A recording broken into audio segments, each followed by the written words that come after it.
Hiya, I want to talk to you about the temperature checks they're doing with the temperature guns, and I want to read you a post which was on Solutions Empowerment, but I do not know where it was reposted from. And there's a couple of things to think about. The very act of pointing a gun at someone's head and normalizing that, particularly towards, well, anyone's head, but particularly the children, it has to have an effect on you at an energetic level, and it's terribly wrong. But there's also other things to think about too, particularly with regard to your pineal gland, which is vitally important and something which is under constant attack and has been for a long time, because it's the bridge, if you will, or the gateway is probably a better one, to the higher energy realms, the spirit worlds.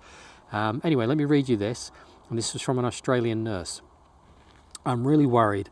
I've started implementing the new protocols in force. One of my new tasks is taking and recording each person's temperature. I aim for the center of their forehead with my thermometer-shaped gun. I pull the trigger, wait for the beep, and record the temperature. I always apologize to the person before proceeding. After doing this a dozen or more times, I suddenly had a realization. Are we being desensitized to be targeted at the head and also causing potential health issues by aiming an infrared ray to the pineal gland?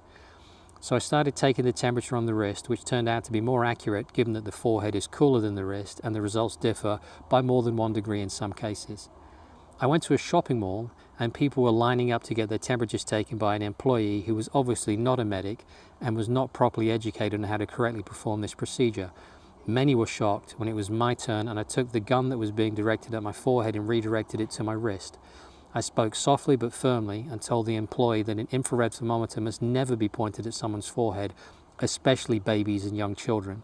In addition, it requires basic knowledge of how to properly read someone's temperature, i.e., placing a thermometer on the wrist or elbow fold is much more accurate and much less harmful.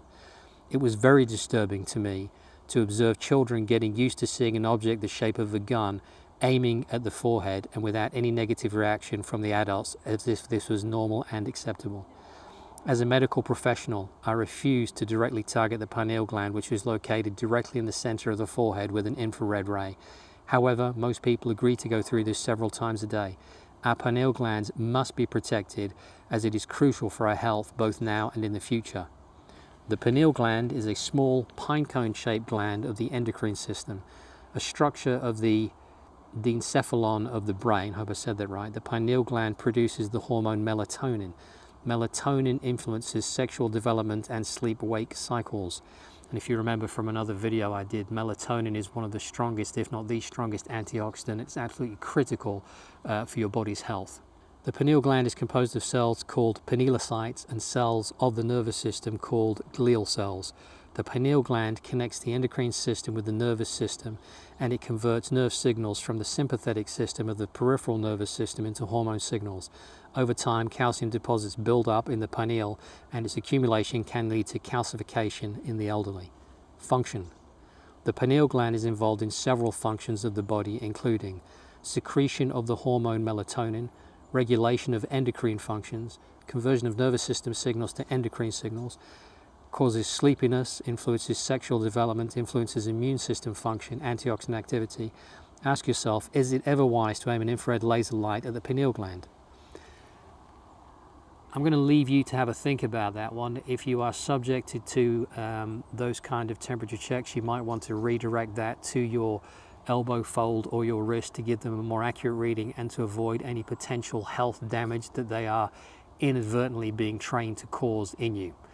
You guys are amazing. It's always a pleasure to talk to you, and I'll see you in the next episode. Take care. Bye-bye.